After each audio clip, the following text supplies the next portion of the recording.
Over 1 billion people around the world are actively trying to learn a second language right now. And more than 70% of them will quit before they ever hold a real conversation. Not because they lack talent. Not because they chose the wrong language. But because they are making the same small, invisible mistakes that nobody ever warns them about. Welcome to Langbridge. In the next 10 minutes, you are going to discover the most common and most damaging mistakes that language learners make at every stage of the journey. Some of these you have already heard before.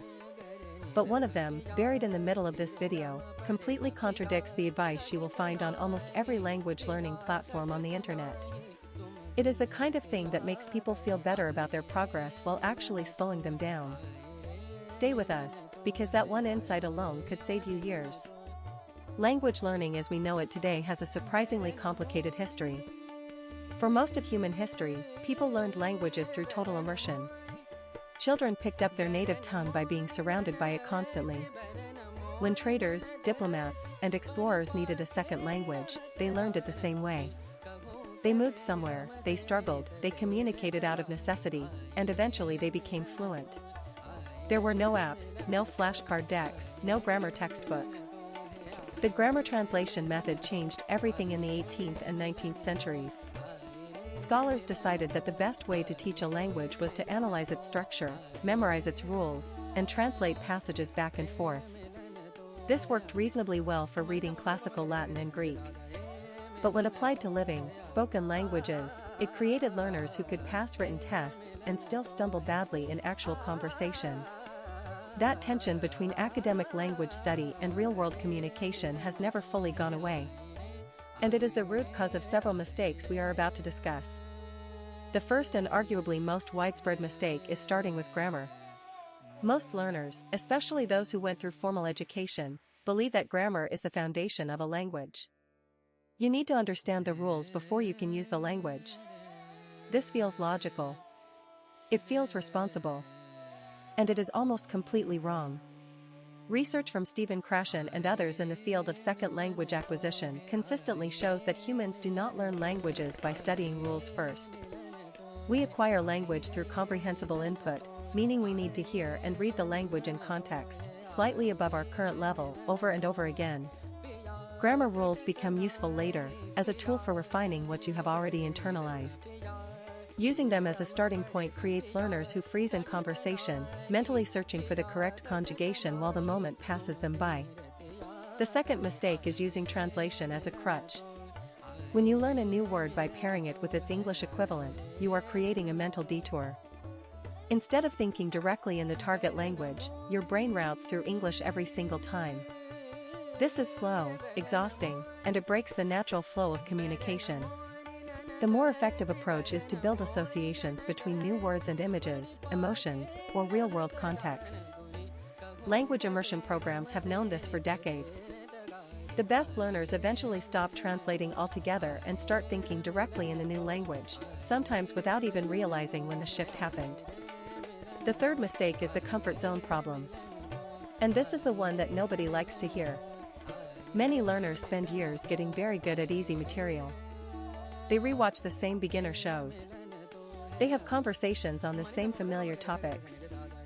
They feel confident, and that confidence feels like progress. But it is not.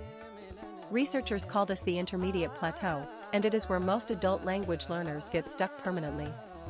Real growth only happens at the edge of your ability, in content that challenges you, in conversations that make you uncomfortable, in situations where you do not have the vocabulary to say exactly what you mean and you have to figure it out anyway. But here's what nobody talks about.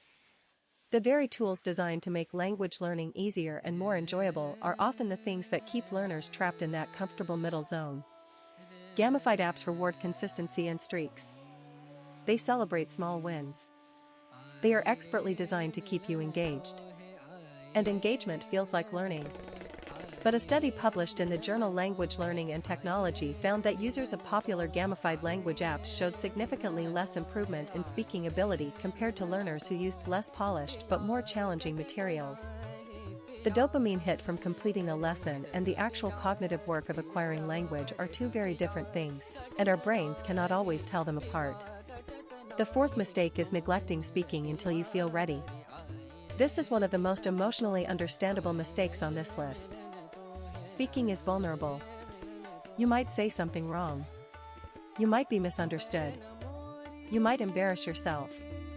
So learners wait. They tell themselves they will start speaking when their vocabulary is bigger, when their grammar is stronger, when they feel more prepared. The waiting period never ends. Speaking is not the reward for learning a language. Speaking is how you learn a language. Every single conversation you have, even a messy, error-filled one, generates feedback that no app or textbook can replicate. Your brain receives real-time information about what worked and what did not. That information gets processed and stored differently than anything you study in isolation. The fifth mistake is inconsistency. Not the kind where you skip a few days. The deeper kind, where learners alternate between intense bursts of effort and long periods of complete inactivity. 2 weeks of daily study followed by a month of nothing is almost worse than no study at all. Language is a skill built on neural pathways, and those pathways need regular reinforcement. A 2018 study from Duolingo's own research team found that learners who studied for 20 minutes every single day retained vocabulary at nearly 3 times the rate of learners who studied for 2 hours once a week. 20 minutes a day. That is it. The consistency matters more than the total time spent. The sixth mistake is ignoring pronunciation early on. Many learners treat pronunciation as cosmetic, something to polish once the real language skills are in place. But pronunciation errors that are practiced thousands of times become extremely difficult to undo. The brain locks in motor patterns for speech just like it does for athletic movement. If you swing a golf club incorrectly for 2 years, fixing that swing later requires enormous deliberate effort. The same is true for the sounds, rhythms, and intonation patterns of a new language. Getting pronunciation right from the beginning is not about sounding perfect. It is about building the right habits before the wrong ones become permanent. The seventh mistake is underestimating the role of listening. Listening is the most passive-seeming of the 4 language skills, and so it is often the most neglected. But listening is the input channel through which everything else flows. Learners who invest heavily in listening, particularly in authentic content spoken by native speakers at natural speed, develop an internal model of the language that is far richer and more accurate than anything a textbook can provide.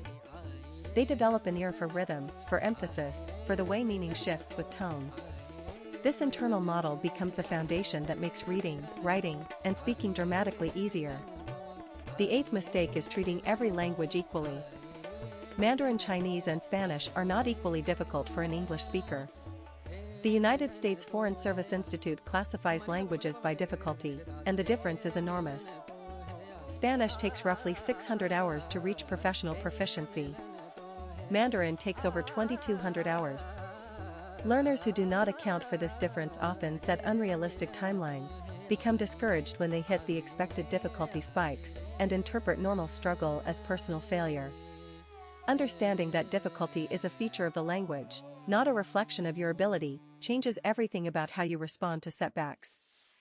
The real lesson running through all 8 of these mistakes is this. Language learning does not fail because people lack talent or motivation. It fails because people have a fundamentally inaccurate mental model of how language acquisition works. They believe it is about memorization when it is really about exposure. They believe it is about rules when it is really about patterns. They believe it is about being ready when it is really about being willing. Adjusting that mental model, even slightly, produces dramatic changes in outcomes. The learners who succeed are not smarter or more gifted. They are simply doing things closer to the way the brain was designed to receive language in the first place. So take one of these mistakes and address it this week. Just one. Pick the one that resonates most with your current situation and change your approach deliberately. Small corrections compound over time in language learning just like they do in everything else.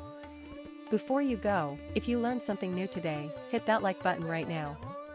It genuinely helps this channel grow. Subscribe to Laying Bridge for a new video every single day. We will see you in the next one.